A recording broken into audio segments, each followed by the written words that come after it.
My husband demanded I get on my knees and apologize to my cousin, or he'd file for divorce. I agreed.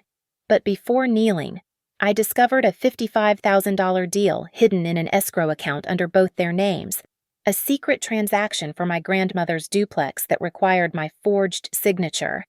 At the reconciliation dinner in front of our entire family, I stood up to deliver my apology. Then I pulled out the evidence that would destroy them both. My name is Savannah Reed, and at 34, I thought I knew the difference between love and manipulation. I run my own brand design consultancy, Wayfarer Brand Lab, from a converted garage studio in Ridgeview, Colorado. The work keeps me busy: logos, packaging, visual identities for startups trying to make their mark. But nothing in my design training prepared me for the blueprint of betrayal my husband was drafting right under my nose.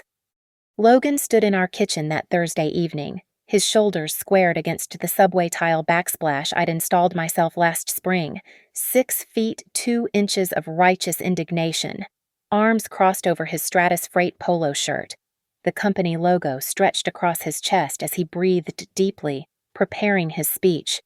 "You need to apologize to Jenna," he said, each word measured like he'd practiced them during his drive home. "Tomorrow, in person." I set down my coffee mug, the one with the hairline crack that I kept meaning to throw away but never did. Apologize for what, exactly? For your jealousy, for your accusations, for making her feel unwelcome in our home. His jaw tightened the way it did when he reviewed shipping manifests at month end. "She's your cousin, Savannah, family." Family. The word hung between us like smoke from a snuffed candle. Jenna Carver, 1 year younger than me, with her perpetual crisis texts at 11:45 p.m. And her habit of showing up whenever I had client deadlines. The same cousin who'd borrowed my car for just an hour and returned it with an empty tank and a new dent. The cousin who somehow always needed Logan's help moving furniture, fixing her laptop, reviewing her lease agreements. "She's been coming over when I'm not here," I said, keeping my voice steady. "Mrs. Patterson saw her car in our driveway 3 times last week. She was dropping off mail that got delivered to her place by mistake." Logan's response came too quick, too rehearsed. "You're being paranoid." Paranoid. There it was, his favorite word lately. I was paranoid about the late-night texts, paranoid about the new cologne, paranoid about the way they leaned into each other's space at my nephew's birthday party, whispering over cake that neither of them ate. "I'm not paranoid," I said. "I'm observant." Logan pushed off from the counter, pacing our small kitchen like a caged operations manager who'd just discovered a delay in the supply chain.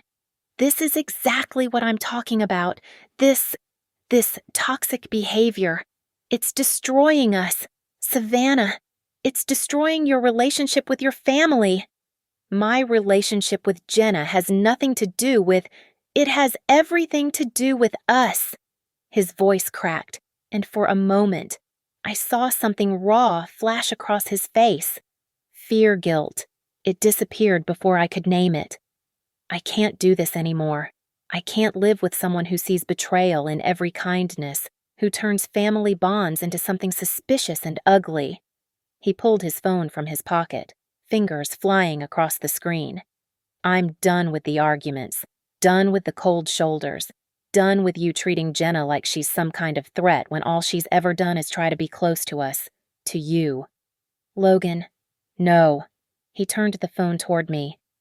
A divorce attorney's website filled the screen, contact form already half filled with his information.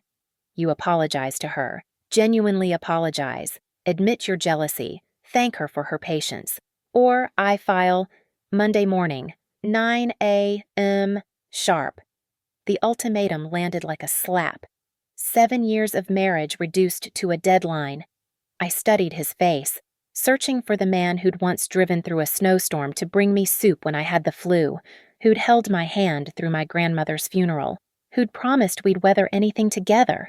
This wasn't him. Or maybe it was, and I'd been the one seeing what I wanted to see. "You're asking me to humiliate myself," I said quietly. "I'm asking you to take responsibility." He slipped the phone back into his pocket. For once. The refrigerator hummed. The neighbor's dog barked. Normal sounds of a normal evening, except nothing about this felt normal anymore. I thought about the texts I'd seen pop up on his tablet. Thanks for today. You always know what to say. Signed with a heart emoji.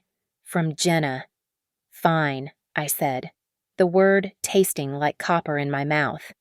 I'll apologize. Logan's surprise flickered for just a second. He'd expected more fight.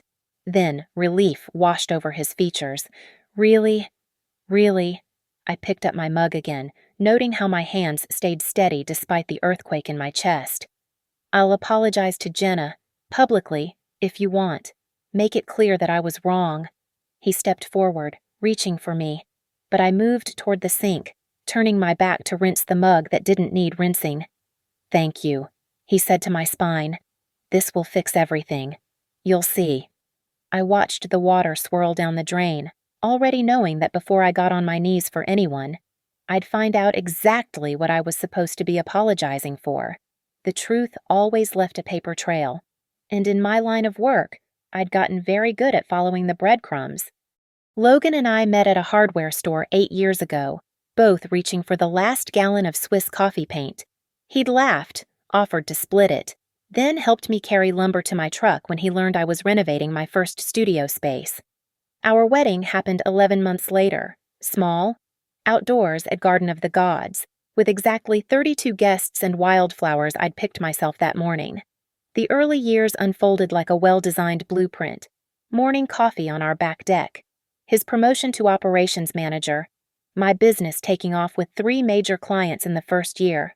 We fell into rhythms, Sunday farmers markets, Thursday night takeout from the Thai place on Birch Street, separate home offices but lunch together when we both worked from home. Jenna had always been there, hovering at the edges like a watermark on paper. At our wedding, she'd caught the bouquet, joking that she'd never marry because why settle when perfection like Logan is already taken? We'd all laughed, even me. She lived 12 minutes away in a rental near downtown, close enough to drop by but far enough to need an excuse. At first, the excuses made sense. Her laptop crashed right before a job interview. Logan fixed it. Her car made strange noises. Logan diagnosed a loose belt. Her shower leaked. Logan knew a guy. Then the boundaries started dissolving like sugar in rain. Jenna's having a rough time, Logan would say, canceling our anniversary dinner to help her move a couch. Her boss is harassing her, he'd explain. Spending 3 hours on the phone walking her through workplace rights, I knew she could Google herself. The spare key situation happened gradually. First, she needed it to water our plants during a weekend trip. Then to let the plumber in when our water heater failed while we were at work. Somehow, she never returned it, and Logan saw no problem with her having permanent access. She's family, he'd say, that phrase becoming his shield against every concern I raised. My Aunt Marilyn, Jenna's mother, only made things worse. At every family gathering, she'd pull me aside with comments wrapped in concern. Jenna looks up to you so much, she'd say, while Jenna sat pressed against Logan's side on the couch, scrolling through his phone to find some video she insisted he watch. It's wonderful how you include her. She's been so lost since the breakup with Todd. The breakup with Todd, that had been 2 years ago, but in Aunt Marilyn's narrative, Jenna remained perpetually fragile, requiring endless support and understanding. The family swallowed this story whole. Jenna was the youngest cousin, the one who'd struggled in school, who'd never quite found her footing. We were all expected to prop her up. Meanwhile, the duplex on Cottonwood Avenue sat waiting like a ticking clock. Grandma Rose had left it to Jenna and me equally. Her only granddaughters, a 1920s brick building with original hardwood floors and enough potential to make any investor salivate. We'd agreed to hold on to it, maybe renovate and rent both units, split the income. The property taxes ate into my savings, but Logan insisted it was worth the investment. Real estate only goes up here, he'd said, studying the market reports with an intensity I'd never seen him apply to our own mortgage. You two could make serious money if you play this right. Jenna had been oddly eager about the duplex lately, texting me Zillow comparisons and renovation ideas at all hours. "We should really get moving on this," she'd write at midnight. "The market's perfect right now." Always followed by questions about my schedule, when I'd be traveling for client meetings, how busy my quarter looked. I started keeping a notebook, hiding it behind the design manuals in my studio. Small things at first. The date Logan said he was working late, but his truck was spotted at Jenna's complex. The afternoon, Jenna posted an Instagram story from the same brewery where Logan was supposedly in a budget meeting. The charge on our joint credit card for 2 dinners at Marchesa's on a night I was in Denver presenting to clients. "You're imagining things," Logan would say when I'd hint at inconsistencies. "You're stressed about work. You're projecting. You're creating problems where none exist." Gaslighting 101.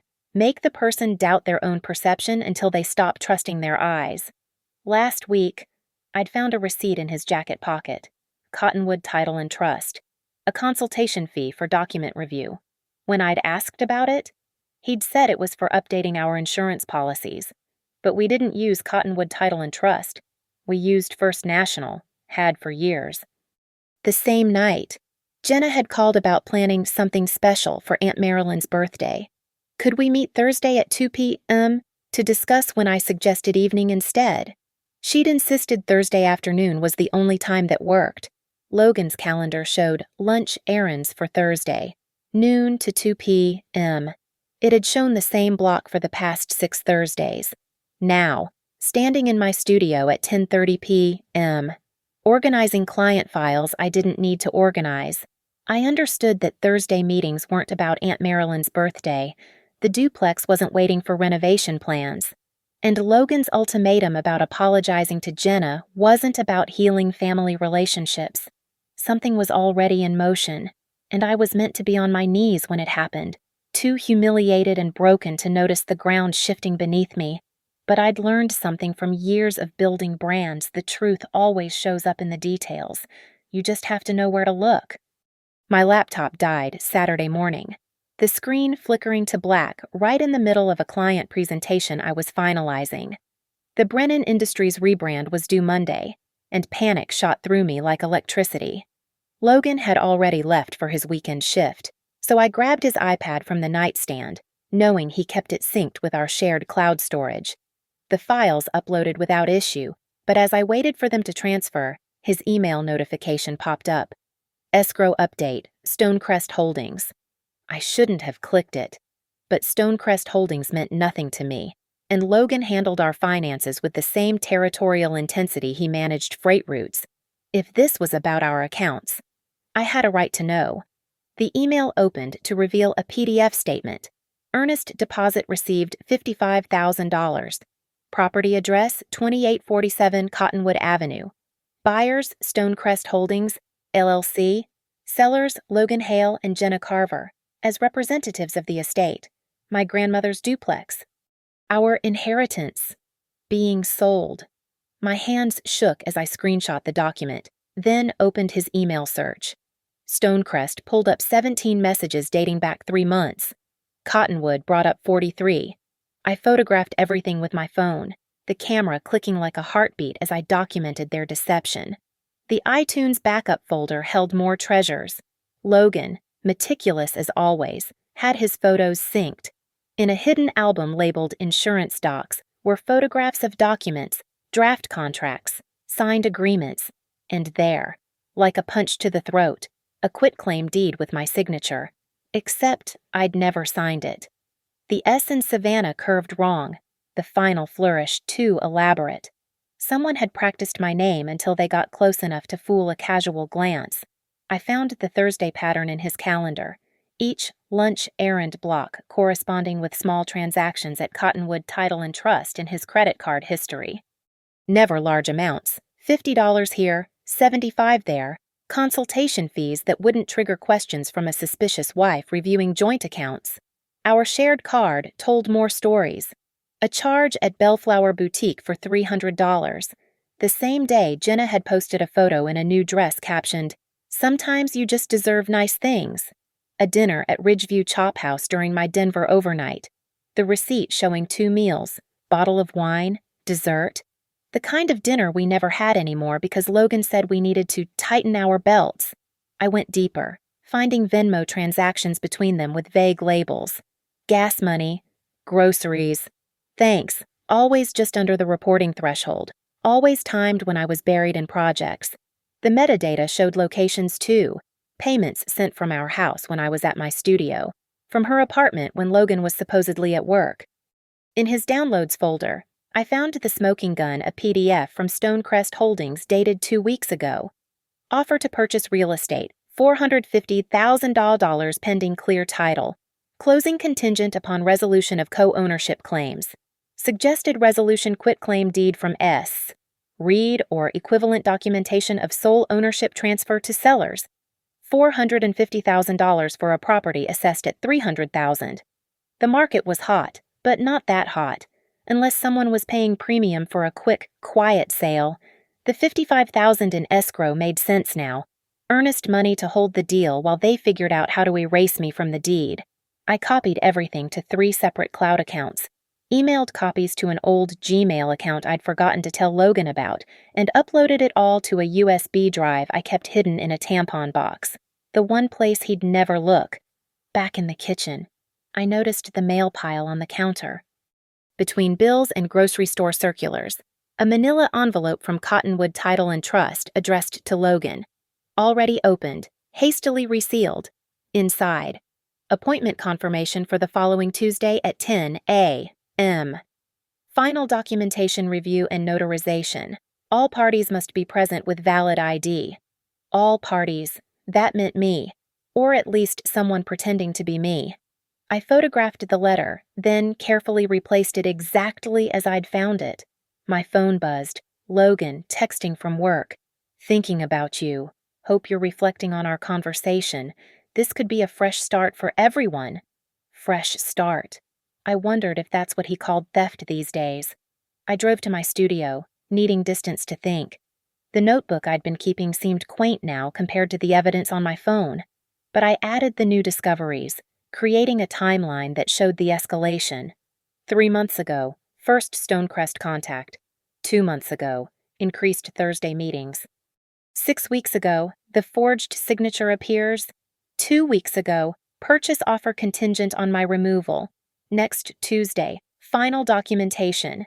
They'd planned this while eating at my table, sleeping under my roof, smiling at family gatherings. Every paranoid accusation I'd made had been projection on their part, accusing me of what they were actually doing. I opened a new browser window and typed forged signature on real estate documents Colorado. The results made me smile for the first time in days. Felony forgery, fraud in real estate transactions, civil liability up to triple damages. Then I searched Evan Price Attorney Ridgeview. We'd met at a networking event last year, exchanged cards, grabbed coffee once to discuss potential client referrals. He specialized in civil litigation with a side of real estate law. His office opened Monday at 8 a.m. Logan wanted me to apologize publicly. He wanted witnesses to my humiliation, probably to paint me as unstable when the duplex sale went through and I inevitably protested. A jealous wife, already admitted to paranoid behavior, who couldn't accept a legitimate business transaction. Fine. I'd give him his public apology. I'd give him witnesses. I'd give him exactly what he asked for, just not the way he expected it. My phone showed 11:58 p.m. In 2 minutes. It would be Sunday. By Thursday's family dinner. Everything would be ready. Let them think they'd won. Let them count their money and practice their stories. Before I got on my knees, they'd be the ones begging for mercy. Sunday morning, Logan stood behind me as I practiced my apology in our bedroom mirror. His hands rested on my shoulders, possessive and heavy, coaching me like a director with a struggling actress. Say it with more feeling, he instructed. Jenna needs to believe you mean it. I'm sorry for my jealous behavior, I recited, watching his face in the reflection. I know you've only tried to be close to our family, and I've made that difficult. Good. Now the part about thanking her? Thank you for your patience with me. I've been unfair and suspicious without cause. Logan's grip tightened, pleased. Better. But you need to mention the stress you've been under. From work. Make it clear this was all your issues, not anything we did. The pronoun slipped out so naturally he didn't even notice. I've been overwhelmed with work, I continued, and I projected my stress onto you. It won't happen again. Perfect. He kissed the top of my head, a gesture that once meant comfort but now felt like a brand. I knew you'd come around. Thursday dinner at your aunt's house will be the perfect setting. Everyone will be there. Actually, I said, turning to face him, I think we should do it publicly. Really publicly. If I'm going to apologize, I want the whole family to witness it, so there's no confusion about where I stand. His eyes lit up with something dark and satisfied. That's actually perfect. Marilyn will appreciate that. Shows real accountability. I'll call Aunt Marilyn today, I promised. Set it up properly. After Logan left for his Sunday shift, I made my calls.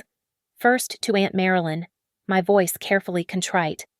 I need to apologize to Jenna. Properly. In front of everyone. Could we have dinner at your place Thursday?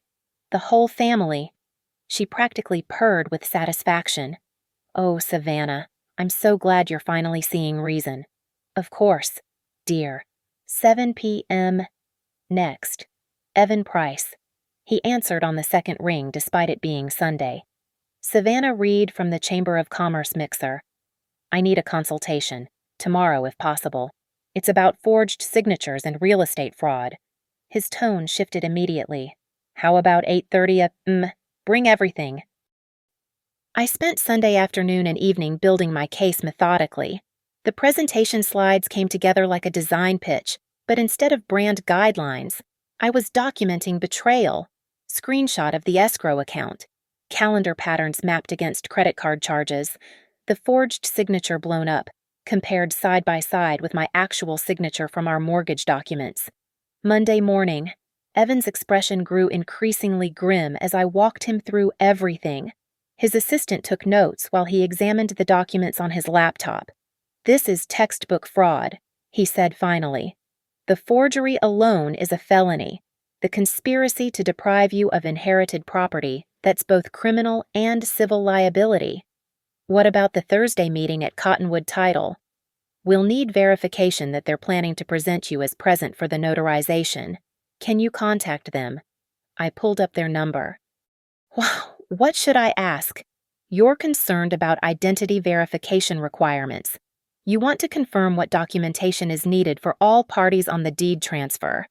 The call lasted 4 minutes. The receptionist, helpful and chatty, confirmed that Mr. Hale had scheduled the appointment and assured me that yes, both parties on the current deed would need to be present with valid ID or have their signatures previously notarized with proper power of attorney documentation on file, which we don't have for Mrs. Reed yet, she added. But Mr. Hale said that would be resolved before Tuesday. Evan made his own calls. By noon, we had a court appointment for Friday morning to file for an emergency injunction. He also connected me with a handwriting expert who could provide preliminary analysis by Thursday, Tuesday. I played the devoted wife, packing Logan's lunch, kissing him goodbye, asking about his day when he came home. He grew increasingly relaxed, confident in his victory. Jenna texted constantly, little hearts and smiley faces after mundane messages about Thursday's dinner. Wednesday afternoon, I contacted Mrs. Ora Flynn, the elderly neighbor who lived next to the duplex. She was delighted to hear from me. Oh, honey, I was wondering when you'd call. That cousin of yours and your husband have been by several times with strangers in suits, measuring and taking pictures. She told me you were moving to Portland for work. Did she mention when? Right after the holidays, she said. They already had a buyer lined up, some investment company. She seemed very excited about it. I added Mrs. Flynn's statement to my evidence file. Thursday morning, I had everything ready. USB drives with the full documentation, printed copies in a leather portfolio.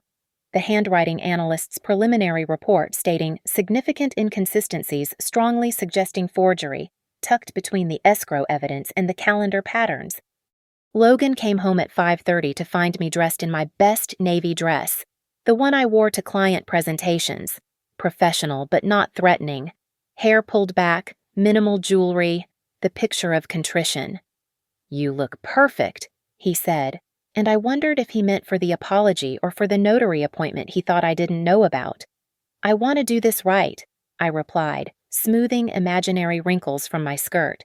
He changed into his good khakis and the blue button-down Jenna had complimented at Easter. I noticed he'd gotten a haircut, cologne a little heavier than usual, preparing for his victory lap. As we drove to Aunt Marilyn's, he reached over and squeezed my hand. "After tonight, everything goes back to normal. Better than normal. You'll see." I squeezed back, thinking about the USB drive in my purse and Evan Price's business card tucked behind my license. "Yes, after tonight, everything will be perfectly clear." He smiled, missing the edge in my voice, already counting money that would never touch his hands. The Thursday meetings, the secret escrow, the forged signature, it all led to this moment. Let him think he'd orchestrated the perfect crime. In 3 hours. He'd learn what happened when you forced someone to their knees. Sometimes they found the perfect angle to bring you crashing down. Aunt Marilyn's dining room smelled like pot roast and victory. She'd pulled out the good china, the crystal glasses that caught the light from the chandelier, turning everything golden and warm.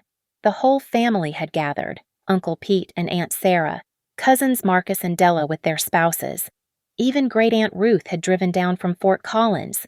23 witnesses to what they thought would be my humiliation.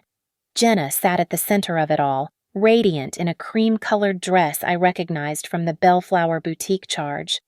She kept touching Logan's arm, little butterfly taps of possession, while he basked in the attention like a man about to receive a medal. "Before we eat," Aunt Marilyn announced, "Savannah has something she'd like to say." The room fell silent, forks suspended midway to mouths, all eyes on me. I stood slowly, my hands steady on the linen napkin. Logan nodded encouragingly from across the table, his expression so smug I wanted to frame it for posterity. "Thank you all for coming," I began, my voice clear and carrying. "I need to apologize for being silent for so long." Jenna straightened, preparing to receive her tribute. Logan leaned back in his chair, satisfied. I reached into my purse and pulled out the leather portfolio, then handed it to Aunt Marilyn. "Aunt Marilyn, would you mind reading this out loud? I want to make sure everyone hears my full apology clearly." She looked puzzled but pleased, opening the folder. Her expression changed immediately when she saw the first page, a blown-up copy of the escrow statement. "What is this?" she asked, her voice sharp. "Please, just read it," I said softly. Page 1. She adjusted her reading glasses. "Earnest deposit receipt, Stonecrest Holdings, $55,000, for property at 2847 Cottonwood Avenue." She looked up. "That's Mother's duplex." "Keep reading," I said. "Sellers listed as Logan Hale and Jenna Carver." Her voice rose. "As representatives of the estate." The room erupted. Uncle Pete grabbed the folder, flipping to the next page. "There's a quitclaim deed here, with Savannah's signature."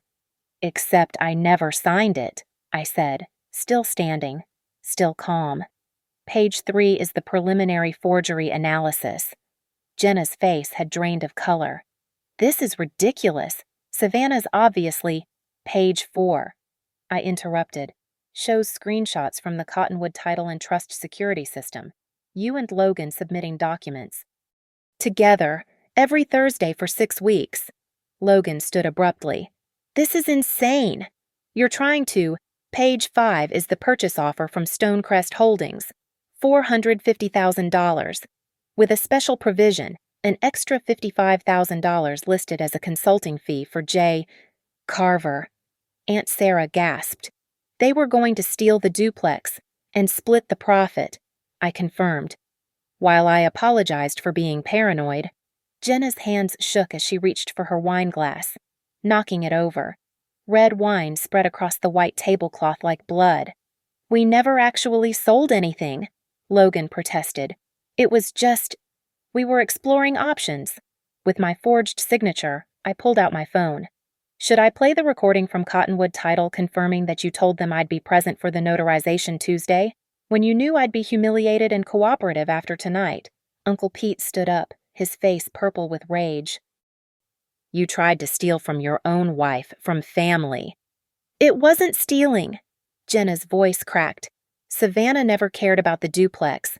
She has her business, her perfect life. I needed this. So you forged my signature. Logan said. She stopped, realizing what she'd just admitted. Logan turned on her. Shut up, Jenna. Oh, now you want her to shut up? I laughed, but there was no humor in it. After all those Thursday meetings, after the dinners at Marchesa's, after the $300 dress you bought her, Della's husband, an accountant, had been reviewing the documents. This is fraud, federal crime level fraud. We were just preparing paperwork. Logan's desperation pitched higher. Nothing was finalized. Right. I pulled out a second folder, which is why you scheduled the notary appointment for Tuesday, which is why you put $55,000 in escrow, which is why Mrs. Flynn saw you showing the property to investors. Great Aunt Ruth, 93 and sharp as broken glass, spoke for the first time. That duplex was my sister's. She left it to both girls equally, and you. She pointed a gnarled finger at Jenna. You tried to steal your cousin's inheritance while sitting at her table. Jenna burst into tears. It's not fair Savannah has everything. The business, the house, the perfect husband. The perfect husband who was helping you steal from me, I asked. The room went silent except for Jenna's sobbing. Aunt Marilyn stood slowly, her face aged 10 years and 10 minutes. Jenna Marie Carver, my own daughter. She looked at Logan. And you. We welcomed you into this family. Mom, please, get out. Marilyn's voice was ice. Both of you, get out of my house. Logan reached for me. Savannah, please. We can talk about this. It's not what it looks like. I stepped back. It's exactly what it looks like. And tomorrow morning at 9 a.m. My attorney will be filing for an emergency injunction to freeze the escrow account and prevent any transfer of the property. Your attorney. His face went white. Evan Price. He's already reviewed everything. I picked up my purse. Oh, and Logan. That divorce attorney website you showed me might want to actually call them. You'll need representation. Marcus stood up, moving between Logan and me. I think you should leave. Now. Logan looked around the room at faces that had welcomed him for 7 years, now closed and hostile. Jenna was still crying, mascara streaming down her cheeks, the cream dress stained with wine. This isn't over, Logan said. You're right. I agreed. The criminal investigation is just beginning. They left together, Jenna stumbling in her heels, Logan's hand on her back, not gentle, but pushing. The family stood in silence until we heard the front door slam. Then Uncle Pete raised his wine glass. To Savannah. For having the guts to serve revenge ice cold? I didn't drink. I didn't celebrate. I just stood there, finally understanding that sometimes the best apology is the truth, served on the good china, with the whole family watching. Now, said Great Aunt Ruth, someone pass me those documents. I want to see exactly how stupid my great-niece thought we all were. As the family pored over the evidence, voices rising in outrage and disbelief, I stepped onto the porch for air. The night was clear, stars visible despite the suburban lights. Somewhere in Ridgeview, Logan and Jenna were probably strategizing, planning their next move. Let them.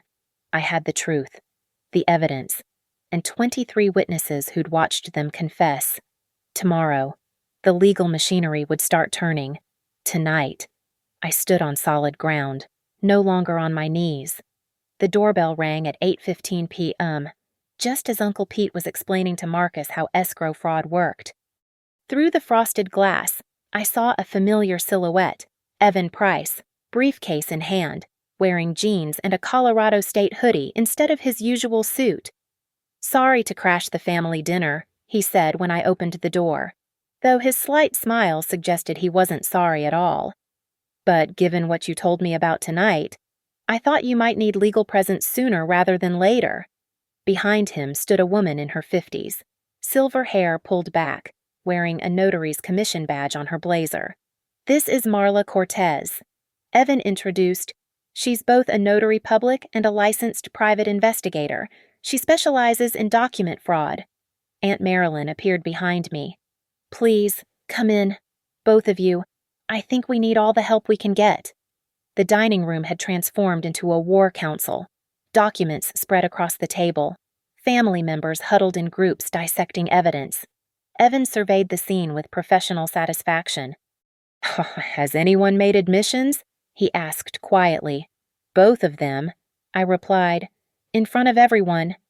"Good. Marla, could you take statements while memories are fresh?" As Marla began interviewing family members, Evan pulled me aside to the kitchen. "I've been doing some digging since Monday. Stonecrest Holdings isn't just any investment company. They specialize in distressed properties and quick flips. They're known for aggressive tactics." "How aggressive?" "The kind that usually involve finding desperate sellers willing to bypass normal channels." He pulled out his phone. "I also found 3 other properties in Colorado they've acquired in the last year. All involved family disputes, all settled quickly and quietly. So Logan and Jenna found professionals, or the professionals found them." He showed me a LinkedIn message. "This was sent to your husband's account 2 months ago. Interested in discussing investment opportunities regarding inherited properties." The timing lined up perfectly with when the Thursday meetings started. Marla joined us, closing her notebook. "I have 7 witnesses confirming they heard both parties admit to forgery and conspiracy. Your aunt is particularly motivated to cooperate." Through the window, I saw headlights sweep the driveway. Logan's truck, idling at the curb, not leaving, waiting. "He's probably hoping to intercept you," Evan said. "Don't engage without me present." "Actually," Marla interjected, "let me handle this." She walked outside with the confidence of someone who'd dealt with desperate men before. We watched from the window as she approached the truck, badge visible, phone recording. Logan's face cycled through anger, fear, and finally defeat as she spoke. After 3 minutes, he drove away. "What did you tell him?" I asked when she returned. "That he was under investigation for forgery, fraud, and conspiracy. That any contact with witnesses could be construed as intimidation. And that his best option was to retain counsel immediately." Uncle Pete had pulled up property records on his laptop. "The duplex is worth more than we thought. Recent assessment shows $420,000. Market could push it to $470, maybe $480 with updates." "Which explains the $450 offer," Evan said. "Just below market to ensure quick acceptance, but high enough to seem legitimate." Aunt Sarah looked up from the quitclaim deed. "This signature isn't even close. How did they think this would work?" "Because by the time anyone challenged it," Evan explained, "the property would be sold, money dispersed, and possession would be 9/10 of the law. Unwinding a completed real estate transaction is expensive and time-consuming." My phone buzzed. Jenna, texting from her car. "Please let me explain. It wasn't supposed to happen this way." Before I could respond, another text. "Logan said you'd never find out. That you didn't care about the duplex anyway." Then a third. "I'm at your house. We need to talk." Evan read over my shoulder. "Don't respond. Save those messages." But Aunt Marilyn had seen them too. She grabbed her phone, dialing with shaking fingers. "Jenna Marie, you get away from Savannah's house right now. No, I don't care what Logan promised you. You've done enough damage." We could hear Jenna crying through the phone, Marilyn's face hardening with each excuse. "You're 33 years old," Marilyn said coldly. "Time to stop blaming everyone else for your choices." Great Aunt Ruth, who'd been silent for the last hour, suddenly spoke. "Call a locksmith." Everyone turned to her. "Tonight," she continued, "change every lock on that house, every single one, and the duplex too. Before they get creative with those keys they have." Evan nodded approvingly. Smart. I can recommend someone who does emergency calls. By 9:45 p.m., arrangements were in motion. A locksmith was heading to both properties. Marla had compiled witness statements. Evan had drafted the emergency injunction for filing at 9 a.m. sharp. There's one more thing, Evan said, pulling me aside again. The fact that Logan listed himself as family representative on the escrow documents when he has no legal standing regarding the inheritance, that's impersonation with intent to defraud. Federal crime. The FBI has a white-collar division that would be very interested. The FBI. Wire fraud, as soon as they moved money electronically. Crosses state lines since Stonecrest is registered in Delaware. He smiled grimly. Your husband didn't just betray you. He committed federal crimes. The weight of it settled on my shoulders. This wasn't just about divorce anymore. Logan could go to prison. Jenna, too. I need you to understand, Evan said carefully. Once we file tomorrow, this becomes unstoppable. Criminal investigation will follow. They could both face serious time. I thought about 7 years of marriage, about the man who'd held me when my grandmother died, the same grandmother whose property he'd tried to steal, about Jenna, who I'd defended in 3rd grade from playground bullies, now forging my name for money. File everything, I said. They made their choices. As the evening wound down, family members offered support, places to stay, whatever I needed, but I wanted to go home, to my house with its new locks, to figure out what came next. Evan walked me to my car. You did the right thing tonight. The hard thing, but the right thing. It doesn't feel like winning. It's not about winning, he said. It's about stopping people who thought you were too trusting to fight back. They counted on your silence. Instead, you gave them consequences. As I drove home, I passed the duplex on Cottonwood. The porch light was on, illuminating the for sale sign that had appeared in the yard. Except now it had a red canceled sticker slapped across it. Someone had already been busy tonight. Tomorrow, the real storm would begin. The process server arrived at exactly 9:30 p.m., driving an unmarked sedan that looked deliberately forgettable. He was young, maybe 25, with the kind of alert patience that came from dealing with volatile situations. Evan had arranged for him to come directly to Aunt Marilyn's house, knowing Logan and Jenna would likely return once they'd gathered their courage or their stories. James Chen, he introduced himself, then caught my look. Actually, it's James Brennan.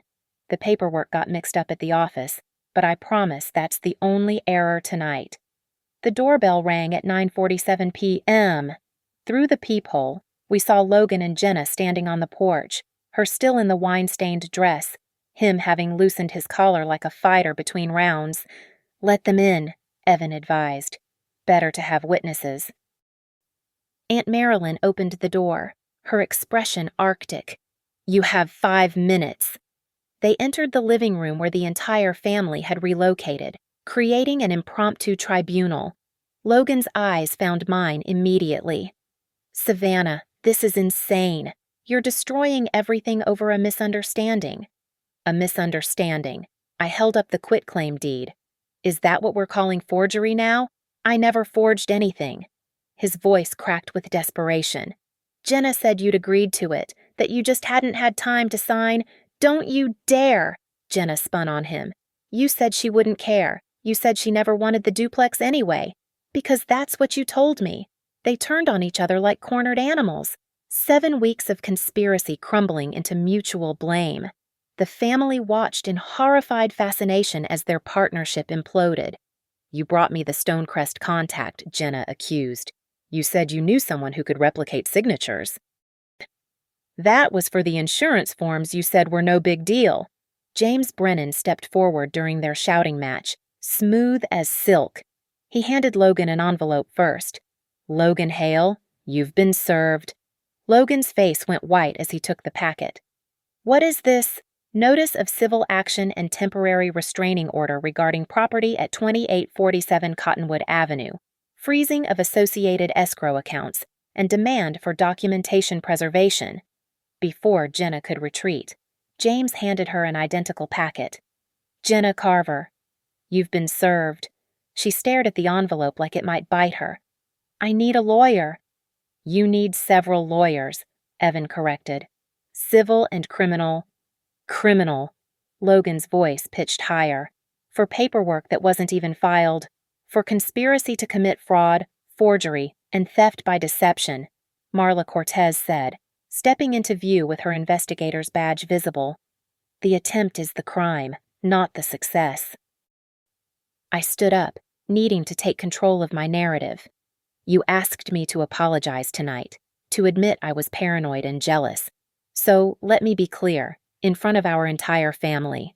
The room fell silent. "I apologize," I began, my voice steady, "for staying silent while you two plotted behind my back. I apologize for not trusting my instincts sooner. I apologize for giving you both so many opportunities to betray me." I pulled out the Stonecrest contract, holding it up. "But mostly, I apologize to Grandma Rose's memory.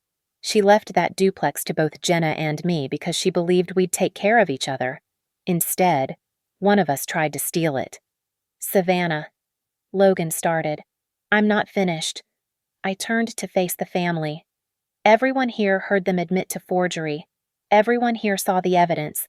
And everyone here knows that as of, I checked my phone, 9:52 p.m., a formal criminal complaint has been filed with the district attorney's office. Jenna gasped. "You called the police." "The DA's office called me," Evan corrected. "After I submitted the preliminary evidence package at 5 p.m. today. They're very interested in the Stonecrest connection. Apparently, this isn't their first investigation involving that company." Logan sank into a chair, his head in his hands. "This can't be happening." "Mr. Hale," James Brennan said, almost gently, "there's also this." He produced another envelope. "Petition for dissolution of marriage and request for exclusive possession of marital residence. Filed on behalf of Savannah Reed." Logan looked at me with genuine shock. "You're divorcing me tonight." "No," I said. "I decided to divorce you the moment you demanded I get on my knees. Tonight is just paperwork." Uncle Pete stood up, all 6'4" of him. "I think it's time you both left. And if either of you come near Savannah or the duplex without legal supervision, I'll personally ensure you regret it." Why, Marcus and his husband stood too, creating a wall of family protection. "This is my house," Aunt Marilyn said to her daughter. "And you're no longer welcome in it until you've made restitution for what you've tried to do." Jenna's tears started again, but they were different now, angry, bitter tears. "You're all taking her side. She has everything, the business, the talent, grandfather's trust fund. I don't have a trust fund." I interrupted. "I never did. Every dollar I have, I earned." The revelation seemed to break something in Jenna. "But," Logan said. We all turned to Logan, who wouldn't meet anyone's eyes. "You told her I had a trust fund," I asked, incredulous. His silence was admission enough. "So you convinced my cousin I was rich, got her to help you steal my inheritance, and planned to what? Split the money and run off together." "It wasn't like that," he mumbled. "Then what was it like?" Great Aunt Ruth demanded. "Because from where I sit, you manipulated two cousins into destroying their relationship so you could profit." Evan checked his phone. "The judge signed the emergency restraining order. As of 10:03 p.m., you're both legally barred from the duplex property and any attempts to proceed with the sale." James Brennan moved toward the door, opening it meaningfully. "My job's done here, but I'd suggest you both leave before someone calls the actual police." Logan stood slowly, looking at me one last time. 7 years. "Savannah, doesn't that count for anything?" "It counted for everything," I replied. "Until you put a price tag on it. $55,000, apparently. That's what you valued us at." He flinched as if slapped. As they walked to the door, Jenna turned back. "What happens now?" "Now," Evan answered for me. "Now you both get lawyers. Good ones. Because the DA's office opens at 8 a.m., and they'll want to schedule interviews immediately." They left in separate cars, the final fracture of their conspiracy. Through the window, I watched Logan's truck disappear, 7 years of marriage vanishing with taillights in the darkness. "Are you okay?" Aunt Marilyn asked, her hand on my shoulder. "I will be," I said, meaning it. "Once I stop feeling like I should apologize for protecting myself." "Don't you dare apologize for anything," she said fiercely. "Not one single thing." The family stayed until nearly midnight, rallying around me with the fierce loyalty that Logan and Jenna had tried to exploit. As I finally prepared to leave for my newly secured house, Great Aunt Ruth pulled me aside. "Your grandmother would be proud," she whispered. "You fought for what was yours. Never apologize for that." I drove home through empty streets, the divorce papers and restraining orders in my passenger seat like silent passengers. Tomorrow would bring lawyers, investigations, and the complete unraveling of the life I'd known.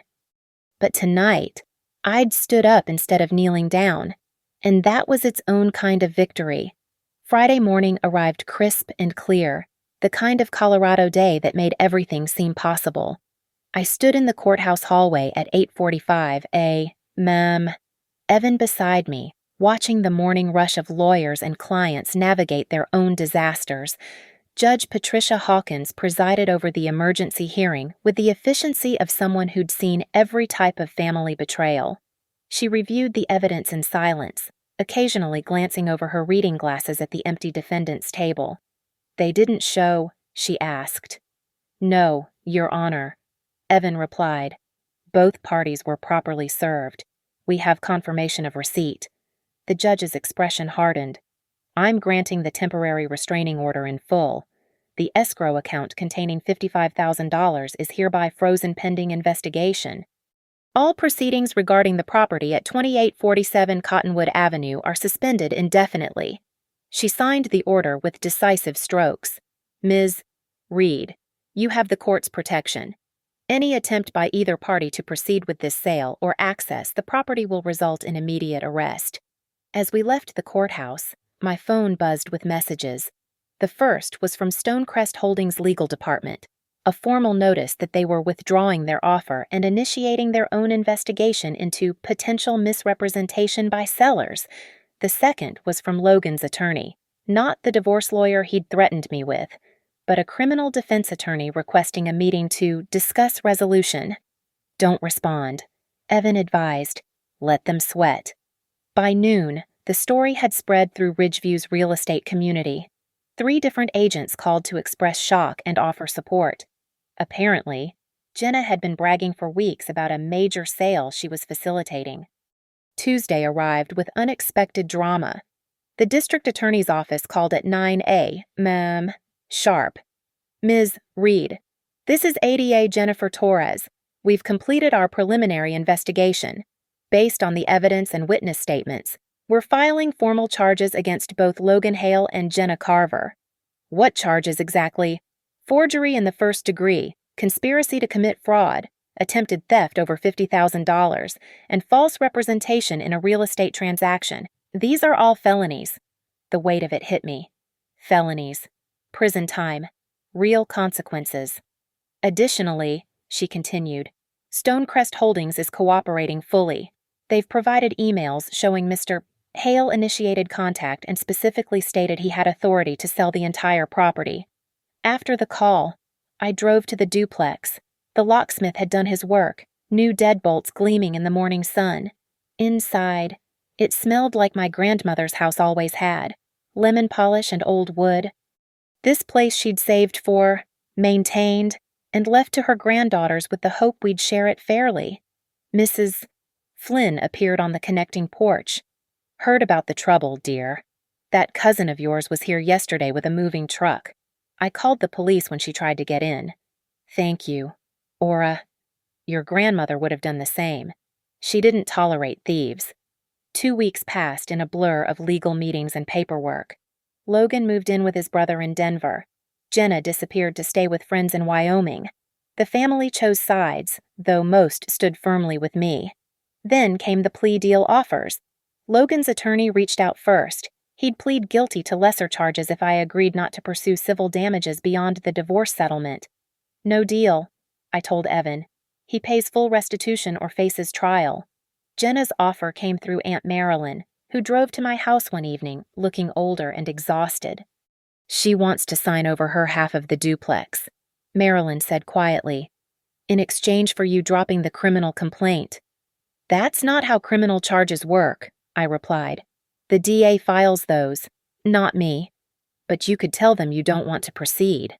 I looked at my aunt, this woman who'd hosted countless family dinners, who'd taught me to braid hair and make pie crust. She tried to steal my inheritance, with my husband, while smiling in my face. I know, Marilyn's voice broke. I know what she did, but she's still my daughter, and I'm still your niece. Where was this protection when she was forging my signature? Marilyn had no answer. In the end, both Logan and Jenna took plea deals.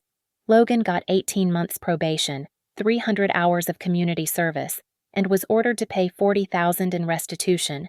Jenna got 2 years probation, 500 hours of community service, and had to forfeit her share of the duplex as restitution. The divorce was finalized 6 months later. I got the house, my business assets, and sole ownership of the duplex. Logan got his truck, his retirement account, and a permanent restraining order keeping him away from me. The last time I saw him was at the final divorce hearing. He'd lost weight, his clothes hanging loose. He tried to approach me afterward, but Evan stepped between us. I'm sorry, Logan called over Evan's shoulder. I'm so sorry, Savannah. I didn't respond. Some apologies come too late to matter.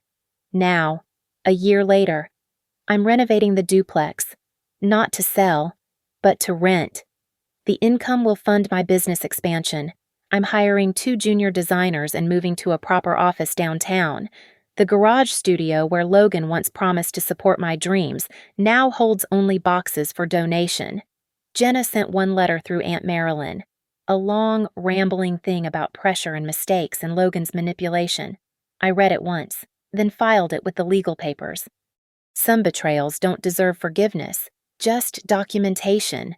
The family has slowly healed, though dinners at Aunt Marilyn's remain smaller, quieter. We don't mention the empty chairs. We don't talk about the night I was supposed to kneel and instead remained standing. Great Aunt Ruth, before she passed this spring, pulled me aside at her 94th birthday party. You did the hard thing, she said, pressing a photo into my hand, my grandmother and her, young and fierce, standing in front of the duplex the day they bought it together as an investment in their granddaughter's futures. Rose would be proud. Never apologize for refusing to be a victim. I keep that photo on my desk now, in my new office with its exposed brick and mountain views. Sometimes clients ask about it. I tell them it's a reminder that inheritance isn't just about property or money. It's about knowing your worth and defending it, even when the thieves share your blood, your bed, your name.